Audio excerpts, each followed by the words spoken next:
नमस्कार। आज हम लोग चर्चा करेंगे कल जो 102 लोकसभा के चुनाव हुए हैं, उसके बारे में चर्चा करेंगे और आने वाले जो 6 चरण के चुनाव बचे हैं, उसमें क्या माहौल चल रहा है और क्या चीज़ें निकल के आ रही हैं, उस पर बात करेंगे। तो पहले जो पिछले कल जो इलेक्शन हुए, उसके इलेक्शन का जो सुबह सुबह के दौरान और 3 बजे तक जो रुझान था, वो ये था कि वोटिंग के लिए लोग कम निकल रहे थे, चाहे वो अपने काम धंधे से रिलेटेड हो या गर्मी से रिलेटेड हो। तो पोलिंग पहले चरण में कम थी और दूसरे चरण में 3 बजे के बाद जो तीसरा चरण था, उसमें वोटिंग प्रतिशत बढ़ा और शाम होते होते वोटिंग जो है वो नॉर्मल हो गई। इसका अगर हम आकलन करें तो अंडमान निकोबार में 56.87% वोट पड़े हैं 7 बजे तक का जो डेटा मेरे पास एस्टिमेटेड पोल टर्नआउट है।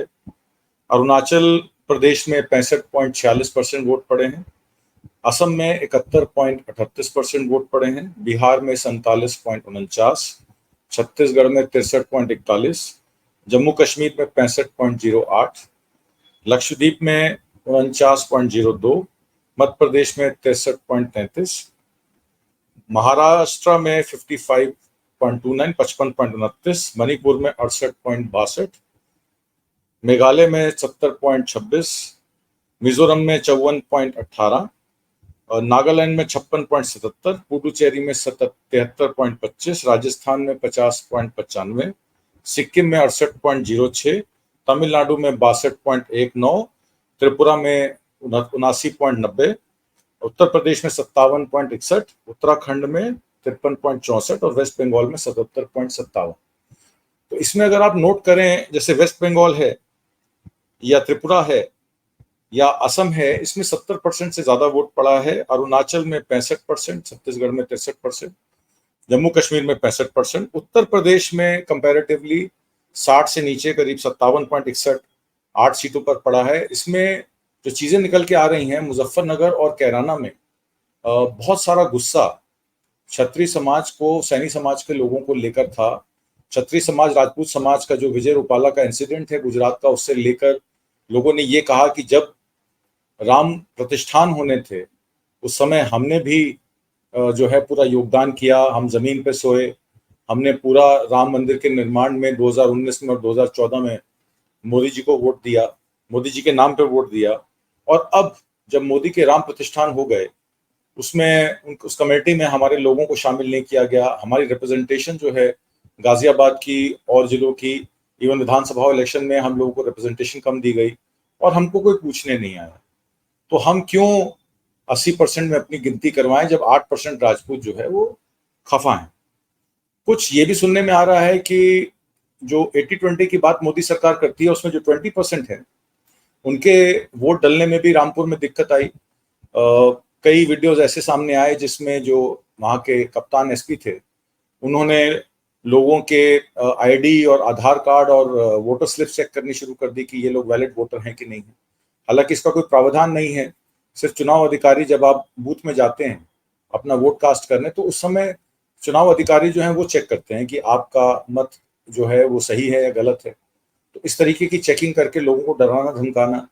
और कुछ बूथों से ये भी बात आई कि वहाँ पुलिस वालों ने कई जो भीड़ ज्यादा थी तो उनको खदेड़ दिया कि भाई बाद में आना, अभी मत आओ। और 5 बजे के बाद आपको पता है कि वोटिंग इलेक्शन कमीशन, क्योंकि वोटिंग परसेंटेज कम थी तो इलेक्शन कमीशन ने टाइम एक्सटेंड भी किया कई बूथों पर, और वोट जो है समय सीमा के बाद भी दिलवाए। तो मुजफ्फरनगर में संजीव बालियान के खिलाफ बहुत रोष था लोगों में कि वो हमें पूछने नहीं आए, और उनकी एक स्टेटमेंट जिसमें उन्होंने कहा जाठी जो है वो किसान होता है और बाकी जो है उसके मजदूर और अलग होते हैं।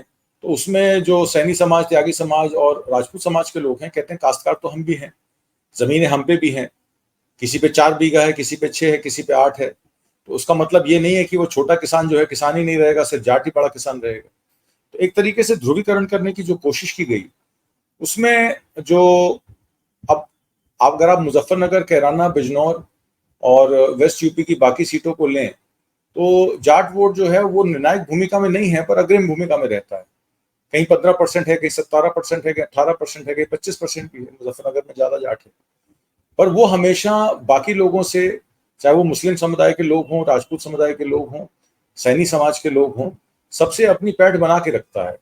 और आपको पता है गांव में जो इकोनॉमिक्स है वो मिलजुल कर चलती है, सबका अपना काम है, सबना आपका काम करते हैं, सब आपसी में मिलजुल के सद्भाव बनाकर रहते हैं, और हर एक को दूसरे की जरूरत है। तो ये आपसी सौभाग्य को खत्म करने के लिए जिस तरीके से कवायद की गई, उसमें लोगों में रोष बढ़ा। और मुझे लगता है कि मुजफ्फरनगर और कैराना में बीजेपी की जो पोजीशन है वो बहुत ही कमजोर है, और ऐसा ही कुछ बिजनौर और नगीना में देखने को मिला। हालांकि बीएसपी के कैंडिडेट जो हैं वो जाट समाज से आते हैं, विजेंद्र सिंह, उन्होंने काफी रोष व्यक्त किया। 2-3 बूथों पर उन्होंने कंप्लेंट भी दाखिल की कि हमारे बूथों पर जो पोलिंग अधिकारी हैं वो वहां पे हमारी सुन नहीं रहे हैं, हमारे पोलिंग एजेंट्स को बैठने नहीं दे रहे हैं और वोट नहीं डलने दे रहे हैं। और ऐसी ही कुछ कंप्लेंट रामपुर में सपा कैंडिडेट की थी। सपा की आधिकारिक ट्विटर साइट से भी इस पे मैसेजेस किए गए कि फलाने बूथ पे फलाने लोग जो हैं वो चुनाव प्रक्रिया को बाधित कर रहे हैं। और काफी रोष मुरादाबाद के लोगों में और रामपुर के लोगों में भी था भाजपा के खिलाफ।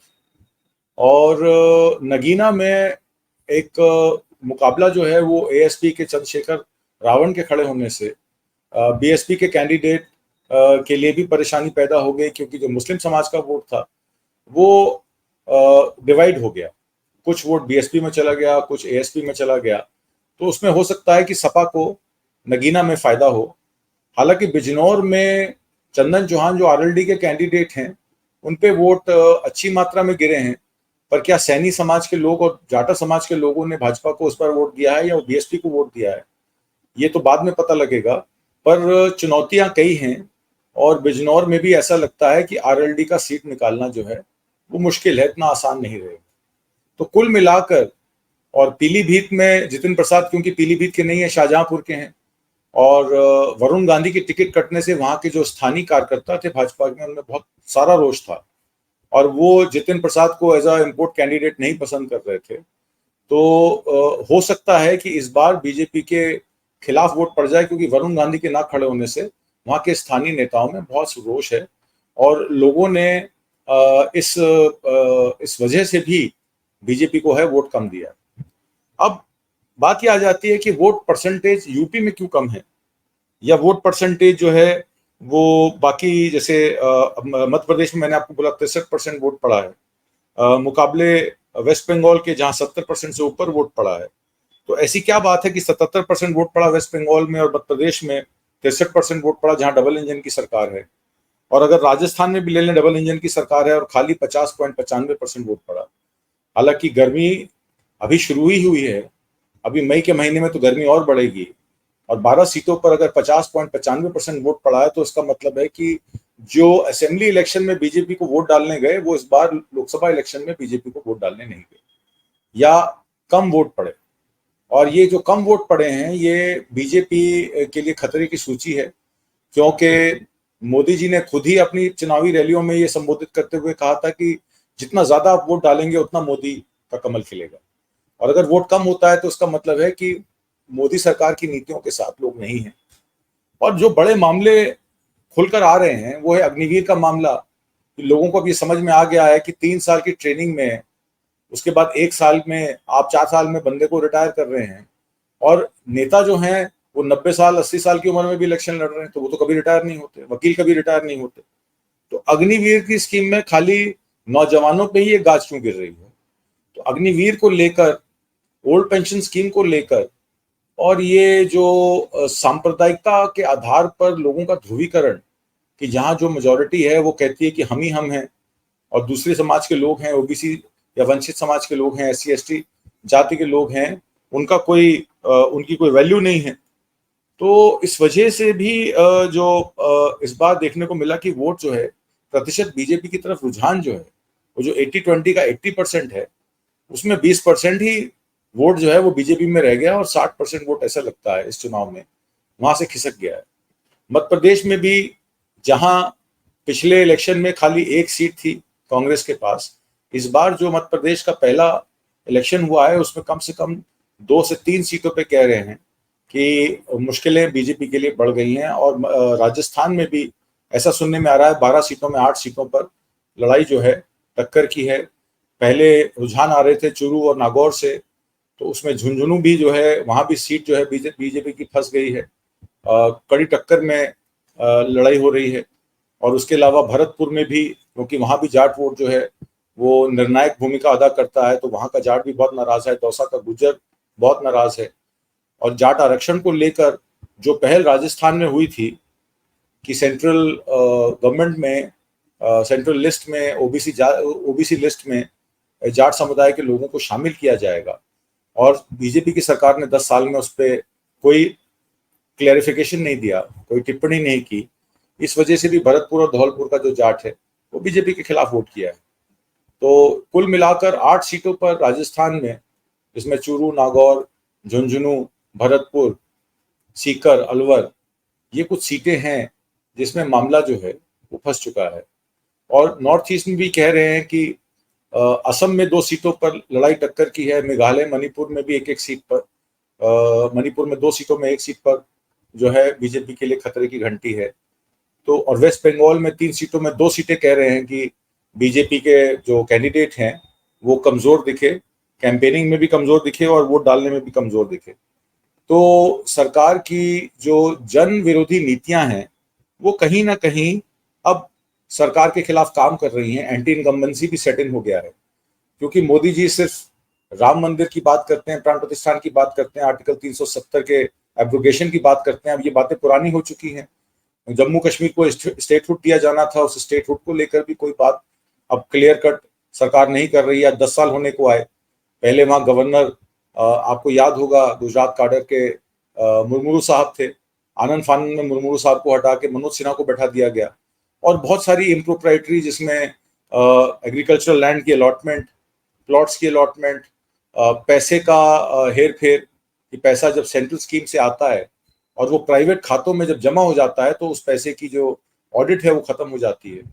तो सीएजी के पास भी डिटेल्स नहीं रहती हैं। सीएजी का ऑडिट जो है उसको खत्म कर दिया गया। कैश बुक्स जो हैं वो सीएजी को जो है उपलब्ध नहीं कराई जाती। तो जो अकाउंट्स है वो ऑडिट नहीं होते। और पैसा जो है वो सेंटर का पैसा स्टेट के काम के लिए आता तो है, स्टेट की सरकार के लिए आता है, पर वो पैसा स्टेट में खर्चा नहीं होता। वो राजनेताओं की जेब में चला जाता है या ठेकेदारों की जेब में चला जाता है, जो जिसमें 30% 40% कमीशन का प्रावधान जो है वो वहां के कार्यरत लोगों में रहता है। तो जम्मू कश्मीर में ये जो करप्शन का मामला है ये भी और काफी तूल पकड़ चुका है। और उधमपुर की सीट में भी बीजेपी की मुश्किलें, जो पिछली बार उन्होंने सीट जीती थी उसमें उसकी मुश्किलें बढ़ गई। और जो 2-3 मुद्दे अब इलेक्शन में आए हैं लोगों से बात करके, वो ये आए हैं कि इनडायरेक्ट टैक्सेस इतना बढ़ा दिया गया देश में कि आप देखिए जीएसटी, आप गाड़ी खरीदने जाएं तब 28% जीएसटी आपका हाइब्रिड गाड़ियों पे लगता है। आप जरूरत का सामान खरीदने जाएं 18% का कम जीएसटी है नहीं। कपड़े पे जीएसटी, दवा पे जीएसटी, हॉस्पिटल बेड पे जीएसटी, और चश्मा लगाने जाए तो चश्मा अगर नजर का लगवाना हो तो उस पर भी जीएसटी। पेट्रोल पे और डीजल पे जिस तरीके से फ्यूल, जब क्रूड ऑयल जो है वो सस्ता हुआ था, $40-50 हुआ था लॉकडाउन के समय, और रशिया से हम लोग इंपोर्ट कर रहे थे, और उस पर $17 पर बैरल की फ्रेट और इंश्योरेंस रशियन कंपनीज लगा रही थी, तब भी इंडिया जो है कैश में रशिया से क्रूड ऑयल खरीद रहा था। और इसमें बड़ी बड़ी जो शिपिंग कंपनीज हैं अदानी की, वो माल जो है वो मिडिल ईस्ट में और यूरोपियन कंट्रीज में बेच रही थी और खूब मुनाफा कमा रही थी। तब भी जो देश का मतदाता है वो 90 से 107-108 रुपए लीटर पेट्रोल खरीद रहा था, जिसमें 36 रुपए सरकार के पास जा रहे थे। उस 36 रुपए का सरकार ने क्या किया? वो पेट्रोल और डीजल की मार जो लोगों पर पड़ी महंगाई की, जैसे सब्जी, फल, सब सामान जरूरत का महंगा हो गया, खाद का सामान महंगा हो गया, किसान के इनपुट बीज का खर्चा महंगा हो गया। ये सरकार आय बढ़ाने का बात तो करती है, पर इनपुट कॉस्ट कैसे कम हो, कैसे खाद्य सुरक्षा किसानों को मिले, इस पर कोई बात नहीं करती। मनरेगा मजदूरों का भी बहुत रोष रहा कि 100 दिन का काम भी उनको पूरा नहीं मिल पाता है, और दिहाड़ी 231 रुपए से लेकर 370 रुपए तक है। अलग अलग स्टेट के अलग अलग रेट है। कम से कम रेट तो 400-450 रुपए होना चाहिए और 200 दिन का काम मिलना चाहिए। और जो खेतिहर मजदूर हैं जो बटाईदार मजदूर हैं, जो ठेके पे जमीन लेके कृषि करते हैं, उनको तो फसल बीमा का ना कॉम्पनसेशन मिलता है, ना उनका नाम कहीं दर्ज होता है, ना उनको किसान सम्मान निधि मिलती है। इस तरीके की चीजें जो हैं इम्प्रोप्राइटरी है, वो बहुत ही ज्यादा है। और इनडायरेक्ट टैक्सेस का एक आकलन किया गया कि indirect tax to direct tax percentage ratio क्या होनी चाहिए। तो डेवलप्ड कंट्रीज में तो 70-72% है रेशियो, पर हमारे इंडिया में 34% है। मतलब इनडायरेक्ट टैक्स का प्रभाव पूरे टैक्सेशन पे बहुत ज्यादा, और डायरेक्ट टैक्स जो है वो कम है। और ये भी कहा जाता है कि रिग्रेसिव टैक्सेशन है। रिग्रेसिव टैक्सेशन का मतलब होता है कि जैसे जैसे आपकी इनकम बढ़ती जाती है, वैसे वैसे आपका नेट टैक्स कम होता जाता है। मसलन तौर पर अगर एक आदमी किसी कंपनी में नौकरी करता है और उसकी मान लीजिए 80,000 रुपये महीना सैलरी है, साल भर की उसकी मतलब 12-14 लाख रुपए सैलरी बनती है, तो उसका 30% सैलरी ब्रैकेट में आ जाता है। 11 लाख से ऊपर, 12 लाख से ऊपर उसको 30% टैक्स देना पड़ता है। अब वो 30% टैक्स जब देता है तो उसके पास कुल मिलाकर 12 लाख में 3 लाख उसका टैक्स जो है वो कट जाता है, और मात्र उसको 8-8.5 लाख रुपए ही नेट हाथ में पड़ते हैं। और वो भी जब पेट्रोल डीजल खरीदता है तो उस पर भी सेस देता है, और सेस जो है वो सेंट्रल सब्जेक्ट है। तो इनडायरेक्ट टैक्स में ये भी हुआ है कि सेस और सरचार्ज जो कि सेंट्रल गवर्नमेंट अपनी जेब में रख लेती है और स्टेट्स के साथ शेयर नहीं करती है, उसका भी रेशियो जो है वो काफी बढ़ गया है, और रिलायंस जो है वो बहुत ज्यादा बढ़ गई है इनडायरेक्ट टैक्सेशन पे। और ये भी सुनने में आया कि जो 10% टॉप लोग हैं वो सिर्फ 4% इनडायरेक्ट टैक्स देते हैं, जब देश की बाकी 94% टैक्स जो है देश की 90% जनता देती है। और डायरेक्ट टैक्स में भी रिग्रेसिव टैक्सेशन के चलते, अगर मैं एग्जांपल लूं, एक मुकेश अंबानी सिर्फ 14.5% टैक्स देते हैं, जबकि एक काम करने वाला कंपनी का मैनेजर 30% टैक्स देता है। एक किसान 18% और 28% जीएसटी अपने फार्म इक्विपमेंट्स पे, इनपुट सीड पे, खाद पे देता है। तो जब इनडायरेक्ट टैक्स पे इतनी मार जो है गरीब आदमियों पे लग रही है, तो ये बड़े बड़े जितने धन्ना सेठ हैं, इनका टैक्स क्यों कम है? तो ये क्योंकि सरकार की नीतियां जो हैं वो कॉरपोरेट के समर्थन में हैं, और जन विरोधी नीतियां हैं, किसान विरोधी नीतियां हैं। तो इस वजह से भी लोगों का झुकाव जो है वो बीजेपी की तरफ नहीं है। और इंडिया अलायंस ने ये कहा है कि जीएसटी जो है वो फार्म और अदर बाकी चीजें, फार्म इक्विपमेंट्स में और इनपुट कॉस्ट में वो जीएसटी खत्म करने की कोशिश करेंगे। तो इस वजह से भी लोगों का रुझान जो है इनपुट कॉस्ट की वजह से इंडिया अलायंस की तरफ से। दूसरा मुद्दा आ जाता है कि वेलफेयर एक्सपेंडिचर जिस तरीके से सेंट्रलाइज हुआ, आज की डेट में 23 से ज्यादा स्कीमें, प्रधानमंत्री आवास योजना, प्रधानमंत्री किसान सम्मान निधि, प्रधानमंत्री फसल बीमा योजना, प्रधानमंत्री कई योजनाएं जो प्रधानमंत्री को खुद भी नहीं पता होंगी, वो सेंटर से रिलीज कर दी जाती हैं, स्टेट्स पे थोप दी जाती हैं, और फिर दूसरे साल से स्टेट्स को कहा जाता है कि इसका व्यय आप करिए। तो मतलब मार्केटिंग करने में, लॉन्च करने में तो सेंटर की सरकार सबसे आगे है, उसका फॉलोअप और किस तरीके से वो चीजें जो हैं आगे प्रस्तावित हों, लोगों तक पहुंचे, वो स्टेट्स पे डाल दिया जाता है। और स्टेट्स की ये शिकायत है कि जब जीएसटी लगाया गया था तो कहा गया था कि पहले 10 साल जितना टैक्स कलेक्शन जीएसटी से पहले होता था, स्टेट वाइज जो कॉम्पनसेशन है, जो डिफरेंस है, मान लीजिए अगर तमिलनाडु है, तमिलनाडु में इंडस्ट्री फैक्ट्रीज ज्यादा है, प्रोडक्शन में सबसे आगे है, अगर वहां पे मान लीजिए जीएसटी लगने से पहले 2 लाख करोड़ रुपए का टैक्स आ रहा था, और जीएसटी लगाने के बाद वो, क्योंकि अब इनपुट टैक्स भी उसमें है, मैन्युफैक्चरिंग कंपनीज को, मैन्युफैक्चरिंग स्टेट्स को नुकसान है जीएसटी में, क्योंकि वो टैक्स वहां लगता है जैसे जैसे वैल्यू एडिशन होती है। मतलब कि आपने रॉ मटेरियल खरीदा, उस पर उतना इनपुट टैक्स लगा, उसको आप तभी क्लेम कर सकते हैं जब उसमें वैल्यू ऐड करके एक इनवॉइस खड़ी करके आप दूसरी कंज्यूमर को बेचें या दूसरी कंपनी को बेचें। और ये सेंटर की सरकार ने जीएसटी काउंसिल में प्रॉमिस किया था कि स्टेट्स का जो भी नुकसान होगा वो हम पूरा करेंगे कॉम्पनसेशन का।